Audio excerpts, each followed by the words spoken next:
করছি আমি রাসেল। আশা করছি এমনকি রাতের বেলাতেও পানি দিতে হতো। পানি দেওয়ার কাজে দাদা ও চাচা একসঙ্গেই থাকতো। আমাদের বাড়ির পাশে যে বিলটা ছিল, কণ্ঠে বলতে লাগলেন কবিরাজকে, হে কবিরাজ, তুই এর মধ্যে নাক গলাবি না, তাহলে তোকে নির্বংশ করে দেব। কবিরাজ এই সমস্ত কথা শুনে ভয় পেয়ে যায়। তারপরে কবিরাজ বলতে লাগলো, এই ছেলেটা তোর কি ক্ষতি করেছে? ভয়ানক কণ্ঠে চাচা আবারও বলতে লাগলেন সেই কথা, যে দিঘিতে যে মাছ ভেসে বেড়াচ্ছিল সেটাকে ধরেছে সে, এবং আরেক পাশে শেয়াল রূপে এই জিনটি নাকি ছিল, কিন্তু টেটা দিয়ে সে তার মাছটিকে আঘাত করেছে, অর্থাৎ তার সন্তানকে আঘাত করেছে, এবং কোনোভাবেই সে অপরাধ ক্ষমা করবে না। সে এও জানায় কবিরাজকেও সে ক্ষমা করবে না। কবিরাজ এটাতে ঘাবড়ায় না। সে বলে যে এই লাইনে তিনি যখন কাজ করতে এসছেন তখন এই সমস্ত মাথায় নিয়ে এই কাজ করতে এসছেন। কবিরাজ ঝাড়ফুঁক করে চাচার শরীর বন্ধ করে দেন, সাথে বাড়িটাও বন্ধ করে দেন, আর 3টা তাবিজ দাদার হাতে দিয়ে বলেন তাবিজ 3টা গলায় পরিয়ে দিতে, আর কিছু হলে ডাকতে। এই বলে কবিরাজ বাসায় চলে। মেয়ের সাথে লেগে ঠিক কাজ করনি, আবার আমাকেও ডেকে পাঠিয়েছ। এই পরিবারকে যারাই সাহায্য করবে তারাই মরবে, এই বলে কবিরাজ সব কিছু ফেলে চলে যেতে চান। আমার দাদি গিয়ে কান্না করতে থাকেন, তার পা জড়িয়ে ধরেন। খোঁয়াজ কবিরাজ বলতে থাকেন, আপনার ছেলেকে কেউ বাঁচাতে পারবে না, আপনি বুঝতে পারছেন না আপনার ছেলে কাকে আঘাত করেছে। এটি একটি শক্তিশালী জিনের দল, এরা একসাথে অনেকজন থাকে, এরা ওই দিঘির পাড়ে মাছ খেতে আসে, এদের সাথে আমার আগেও সাক্ষাৎ হয়েছে। কবিরাজ বলতে লাগলো, একবার আমি বিলের পাড়ে একটি গ্রামে কবিরাজি করতে গিয়েছিলাম। কবিরাজি শেষ করে বাঙ্গি জিনের সাহায্য নেয়, এবং তারা ওই দিঘির পাড়ের জিনগুলো খুবই যেহেতু শক্তিশালী, ওদের সাথে লাগা ঠিক হবে না বুঝতে পারে। তারপরেও খোয়াজ কবিরাজ অনেক ঝাড়ফুঁক করে চাচার শরীর থেকে কোনোভাবে একসময় জিনগুলোকে তাড়িয়ে দেয়। জিনগুলোকে তাড়ানো হয় ঠিকই, কিন্তু তারা খোয়াজ কবিরাজকে হুমকি দিয়ে যায়। খোয়াজ কবিরাজ চাচাকে কয়েকটি তাবিজ দিয়ে যায় আর বলে দিঘির পাড়ে যেন কখনো না যায়, আর 2 মাস পর বাড়ি থেকে বের হবে। বাড়ি বন্ধ করে দিয়ে যায় কবিরাজ। এই বলে লাগে তাহলে শেয়ার করতে বলেছেন। থ্যাংক ইউ ভেরি মাচ আপনার ঘটনার জন্য। আশা করছি এই ঘটনাটি যারা শুনলেন তাদেরও ভালো লেগেছে। আমরা চলে যাব আমাদের পরবর্তী ঘটনায়।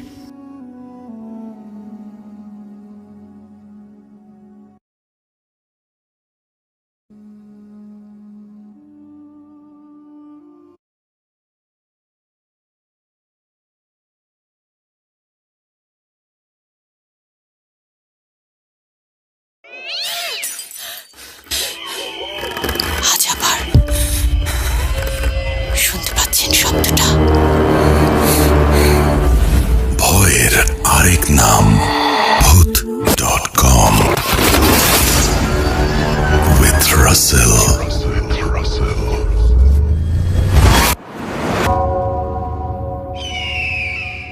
Welcome back. আশা করছি ক্ষণ পর সে পুরোপুরি সুস্থ।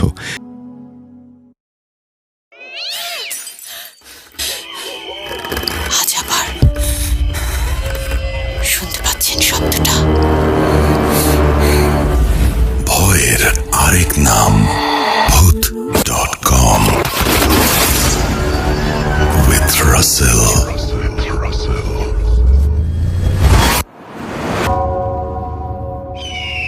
Welcome back.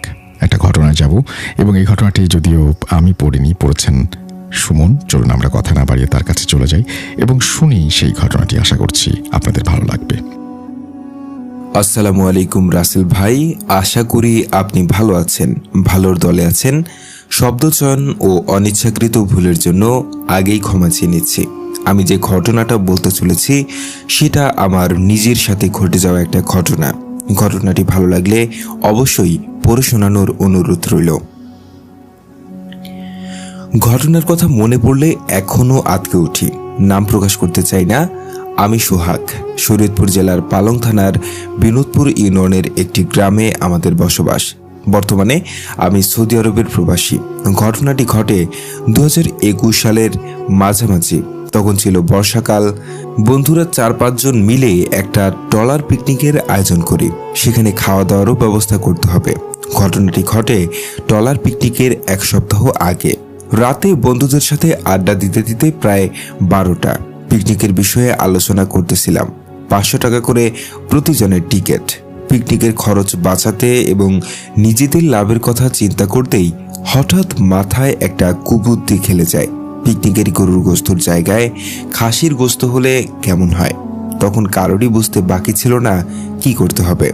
বন্ধুদের মাঝে একজন বলে উঠল, তাহলে কি খাসি চুরি করতে চাইছিস তোরা? বললাম হ্যাঁ, তবে রাখবো কোথায় এটা নিয়ে একটা বিপত্তি বাধে। সেই রাতেই কল করলাম আমার অন্য একটা বন্ধুকে। সবকিছু খুলে বলার পরে ওর বাসায় রাখতে রাজি হলো, কারণ ওরা ওদের বাসায় ছাগল পালতো।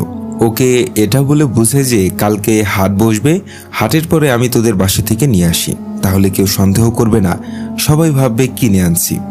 যেই ভাবা সেই কাজ। পাশের এলাকা থেকে একটা খাসি চুরি করে নিয়ে আসি 5 জন মিলে। এখন এটাকে পৌঁছে দেবে কে, সেটা নিয়ে বাধে আরেক বিপত্তি। এত রাতে গাড়িও পাওয়া যাবে না, রাস্তা দিয়ে নিয়ে গেলে কেউ দেখলেও বিপদ। আমাদের এখান থেকে ওর বাসায় যেতে গাড়ি ভাড়া 10 টাকা। এত রাতে গাড়ি পাওয়া যাবে না, আর এ বিষয়টা জানাজানি হয়ে গেলে একটা ঝামেলা হয়ে যাবে। ছোটবেলা থেকেই একটু ডানপিটে স্বভাবের এবং একটু সাহসীও ছিলাম, তাই বন্ধুর বাসায় ছাগল পৌঁছানোর দায়িত্ব এসে পড়ল আমার কাঁধে। তবে যেতে হবে নৌকা নিয়ে। আমাদের নিজেদের নৌকা থাকায় কোনো সমস্যা হলো না, তবে সমস্যা হচ্ছে যেতে হবে আমাকে একা। কেউ যেতে রাজি না আমার সাথে, সবাই আমাকে বুজুং বাজুং বুঝিয়ে একাই পাঠিয়ে দিল। নিজের উপর ওভার কনফিডেন্স থাকার কারণে একাই যেতে রাজি হলাম। ঘড়ির কাঁটার সময় তখন প্রায় রাত 2টা ছুঁই ছুঁই। ছাগলটা নৌকার এক মাথায় বেঁধে আমিও উঠে পড়লাম। যেতে হবে বিনোদপুর গয়াতলা বাজারের পাশেই। নৌকা নিয়ে অনেক বছর আগে দাদু বেঁচে থাকতে গিয়েছিলাম ওই পথে। পথটা চিনতে ভুল হবে না। যাওয়ার জন্য আলো বলতে নিজের কাছে থাকা অ্যান্ড্রয়েড ফোন আর চাঁদের আলো। বলে রাখা ভালো, বন্ধুর বাসায় যাওয়ার আগে পাড়ি দিতে হবে ছোট্ট একটা নদী, যেটাকে গ্রামের ভাষায় গাং বলে, আর ওই গাঙের খাল ধরেই আমাকে যেতে হবে। আল্লাহর নাম নিয়ে রওনা দিলাম। জিন ভূতে বিশ্বাস করি না এমনটা না, এর আগেও ছোটখাটো ঘটনা আমার সাথে ঘটেছে, সেটা না হয় অন্য কোনো দিন লিখে পাঠাবো। আঁকাবাঁকা খালের পথ ধরে এগিয়ে চলেছি। সেদিন আকাশে চাঁদটা যেন তার সমস্ত জ্যোৎস্না ঢেলে দিয়েছিল প্রকৃতির মাঝে। চলতে চলতে প্রায় নদীর কাছে চলে এসেছি। খালের পথ পার হয়ে যেই না নদীতে প্রবেশ করেছি, পরিবেশটা মনে হলো বদলাতে শুরু করেছে। ফোনের পাওয়ার বাটন চেপে দেখি সময় 2টা 47। নদীতে কোনো স্রোত ছিল না, ছিল কচুরিপানা দিয়ে ভরা। শুনেছি আরও প্রায় 40 বছর আগে এই নদী তার যৌবন হারায়। অনেক কষ্টে এদিক ওদিক করে নদী পার হয়ে আসলাম। এখনো বুঝিনি সামনে আমার জন্য কি অপেক্ষা করছে।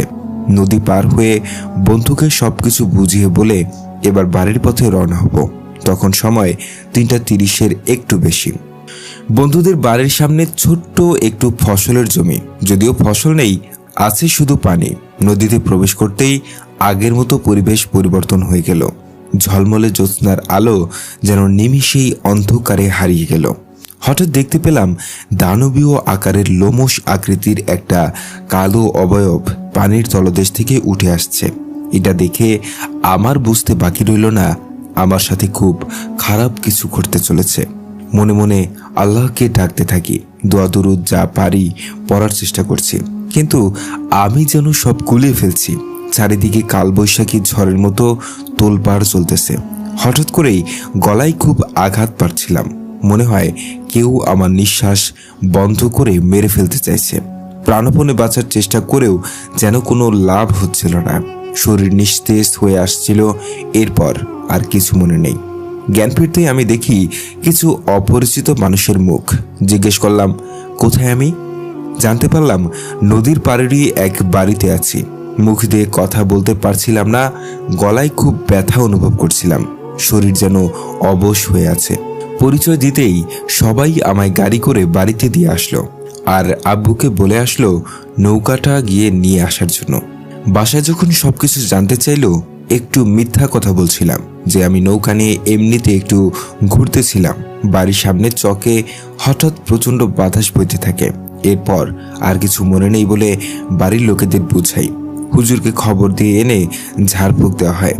রাতে অনেক জ্বর হয় আমার। সবাই খুব চিন্তায় পড়ে যায়। আমি নাকি ঘরে থাকতেছিলাম না, কে যেন আমাকে টেনে ঘরের বাইরে নিয়ে যাওয়ার চেষ্টা করে। সেই রাতেই হুজুরকে খবর দিয়ে আনা হয়। হুজুর বলে কালকের রাতে এর ব্যবস্থা করা হবে। এই বলে ঝাড়ফুঁক দিয়ে আর কিছু জিনিসের একটা লিস্ট লিখে দিয়ে হুজুর চলে যায়। পরের দিন রাতে আমার উপরে ওই জিনকে হাজির করা হয়। ওই জিন যা বলল তা শুনে সবাই রীতিমতো অবাক। আমি যখন ওই নদী পার হচ্ছিলাম তখন নাকি আমার লগির নিচে পড়ে ওই জিনের ছোট্ট বাচ্চা মারা যায়। লগি হচ্ছে বাঁশ দিয়ে বানানো নৌকা চালানো সরঞ্জাম, তাই জীবনের বদলে জীবন আমাকে মেরে তার বাচ্চার মৃত্যুর প্রতিশোধ নেবে। সেদিন নাকি ফজরের আজান যাওয়ার কারণে কোনো ক্ষতি করতে পারে নাই। এরপরে ওই জিনকে অনেক ভয় দেখিয়ে আমাকে ছেড়ে দেওয়ার জন্য রাজি করানো হয়। আর রাজি হয়, তবে তাকে একটা কালো খাসি দিলে সে চলে যাবে বলে প্রতিশ্রুতি দেয় এবং বলে আগামী অমাবস্যার রাতে ওই খাসিটাকে নদীর পাড়ে নির্দিষ্ট একটা সেকরা গাছের নিচে রেখে আসতে, আর আসার সময় পিছনের দিকে না তাকাতে, আর ওই খাসিটা যেন আমি গিয়ে রেখে আসি। তবে জিনটা অভয় দিয়েছিল পিছনের দিকে না তাকালে কোনো ক্ষতি করবে না। তবু হুজুর আমার সাথে যায়। হুজুর কিছুটা দূরে দাঁড়িয়েছিল আর আমি গিয়ে ছাগলটাকে ওই ছ্যাকরা গাছের নিচে রেখে আসি। আসার সময় মনে হচ্ছিল ছাগলটাকে কিছু একটা জীবন্ত চিবিয়ে খাচ্ছে। অনেকটা ভয়ে ভয়েই সেদিন বাসায় ফিরি। আলহামদুলিল্লাহ, এরপর এখনো আর কোনো সমস্যা হয়নি আল্লাহর রহমতে। আশা করি ঘটনাটা ভালো লেগেছে। যদি ভালো লেগে থাকে অবশ্যই পড়ে শোনাবেন। ভালো থাকবেন রাসেল ভাই। ভূত.com দীর্ঘজীবী হোক এই কামনাই করি। নাম সোহাগ। ধন্যবাদ সোহাগ। তো এই ছিল আমাদের আজকের আয়োজন। আশা করছি পুরোটা সময় এনজয় করেছেন। আমি আজকের মতো বিদায় নিচ্ছি, ফিরে আসবো আবারও। সবাই ভালো থাকুন, সুস্থ থাকুন, মোস্ট ইম্পর্টেন্টলি ভূত.com এর সাথে থাকুন। যারা এখনো পর্যন্ত আমাদের চ্যানেলটি সাবস্ক্রাইব করেনি সাবস্ক্রাইব করুন এবং অবশ্যই বেল আইকনটি ক্লিক করতে ভুলবেন না। বিদায় নিচ্ছি, ফিরে আসবো আবারও। আল্লাহ হাফেজ।